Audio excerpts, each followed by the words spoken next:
Hi hello welcome to my YouTube channel.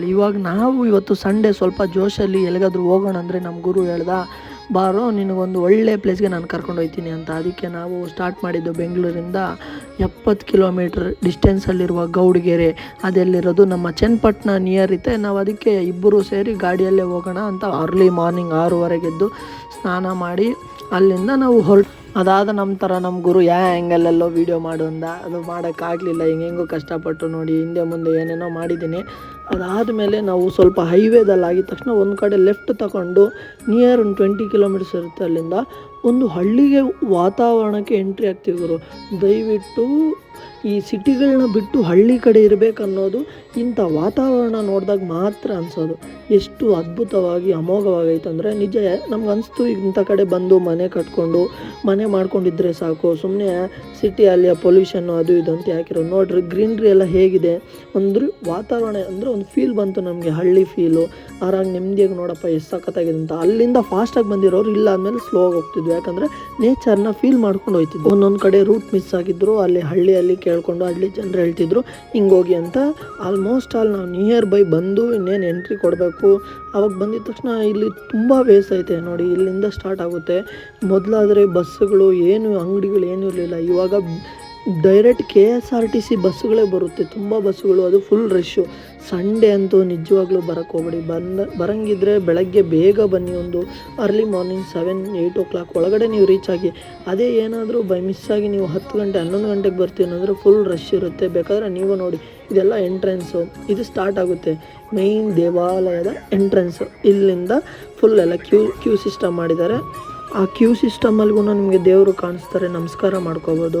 ಇಲ್ಲಿಂದ Q system. ನಾನು ನಮ್ಮ ಗುರು ಸುಮ್ಮನೆ ಟ್ರೈ ಮಾಡಿದ್ವಿ ವೀಡಿಯೋ ಮಾಡೋಣ ಅಂತ. ನೋಡಿ ದೇವರು, ಬಟ್ ಏನಂದರೆ ಇಲ್ಲಿ ಫೋನು ಎಲ್ಲ ಅಲ್ಲೋ ಇಲ್ಲ. ಕ್ಯೂ ಸಿಸ್ಟಮ್ ನೋಡಿ ಎಷ್ಟು ಇದೆ ಅಂತ. ಇದಾದಮೇಲೆ ಮತ್ತೆ ಆ ಕಡೆ ಒಂದು 2-3 ಐತೆ ನೋಡಿ ಹೆಂಗೈತೆ ದೇವರು. ಇದು ಒಳಗಡೆ ದೇವ್ರನ್ನ ವೀಡಿಯೋ ಫೋಟೋ ಎಲ್ಲ ಮಾಡೋಂಗಿಲ್ಲ. ನೋಡಿ ಇಲ್ಲಿ ಕಾಣಿಸ್ತಿದೆಯಲ್ಲ, ಇದೇ ನಮ್ಮ ದೇವಸ್ಥಾನ ಮೇಯ್ನ್ ಗರ್ಭಗುಡಿ ಅದು. ಬಟ್ ಇಲ್ಲಿಂದ ಒಳಗಡೆ ಆ ಗುಹೆಯಲ್ಲಿ ತುಂಬ ಹಳೆಯ ಕಾಲದ ಪ್ರಾಚೀನ ಕಾಲದಲ್ಲಿ ಹೇಗಿದ್ರು ಏನು ಅಂತ ಎಲ್ಲ ತೋರಿಸ್ತಿದ್ರು. ಕಾಯ್ದು ಸ್ಪೆಷಲ್ ಏನಂದರೆ, ನೀವು ಕಾಯಿ ತಗೊಂಡು ನೀವೇನಾದರೂ ಮನಸ್ಸಲ್ಲಿ ಅಂದ್ಕೊಂಡು ಈ ದೇವ್ರ ಹತ್ರ ಬಂದು ಅಲ್ಲಿ ಒಂದು ಅವರು ಪೂಜೆ ಮಾಡಿಕೊಡ್ತಾರೆ. ಆ ಕಾಯಿನ ಪೂಜೆ ಮಾಡಿ ಮತ್ತು ಅಲ್ಲೊಂದು ಬಸವಣ್ಣ ಇರ್ತಾರೆ, ಅವ್ರ ಹತ್ರ ಹೋಗ್ಬಿಟ್ಟು ಒಂದು 7 ಪ್ರದಕ್ಷಿಣೆ ಮಾಡಿಕೊಂಡು ನೀವು ಮನಸ್ಸಲ್ಲಿ ಏನು ಅಂದ್ಕೊಂಡ್ರೆ ಅದು ಆಗಬೇಕು ಅಂತ ಪ್ರದಕ್ಷಿಣೆ ಮಾಡ್ಕೋಬೇಕು. ಕಾಯಿಗೂ ಟೋಕನ್ ಇರುತ್ತೆ. ಕಾಯಿ ಓಕೆ ₹50 ವರ್ತ್ಫುಲ್ ಅನ್ಸುತ್ತೆ. ಇಲ್ಲಿ ಕಾಯಿ ತಗೊಂಡು ₹50. ಆಲ್ಮೋಸ್ಟ್ ಅಲ್ಲಿ ನೋಡಿ ಇಲ್ಲಿ ಹೇಗೆ ಎಲ್ಲ ಕಟ್ಟಿದ್ದಾರೆ ಎಲ್ಲರೂ ಅಂತ. ತುಂಬ ಫುಲ್ ಎಲ್ಲೆಲ್ಲ ಸ್ಪೇಸ್ ಐತೋ ಎಲ್ಲ ಕಡೆನೂ ಕಾಯಿಗಳ ಕಟ್ಟಿದ್ದಾರೆ. ಅಂದರೆ ಆ ದೇವ್ರ ಮೇಲೆ ಇರುವ ಭಕ್ತಿಯಷ್ಟು ನೀವು ಅಂದ್ಕೊಂಡಿರೋದೆಲ್ಲ ನಿಜ ಆಗುತ್ತೆ ಅಂತ. ಗ್ಯಾಪಲ್ಲೇ ನಾನು ನಮ್ಮ ಗುರುಗನ ಒಂದೊಂದು ಕಾಯಿ ಕಟ್ಟಿದ್ದೀವಿ. ಆ್ಯಕ್ಚುಲಿ ನಾನು ಇದು ಫಸ್ಟ್ ಟೈಮು, ನಮ್ಮ ಗುರು ಸೆಕೆಂಡ್ ಟೈಮ್. ಏನೋ ಅಂದ್ಕೊಂಡಿದ್ರಂತ ಆಗಿತ್ತಂತೆ, ಅದಕ್ಕೆ ನಮ್ಮ ಗುರು ಕರ್ಕೊಂಬಂದರು.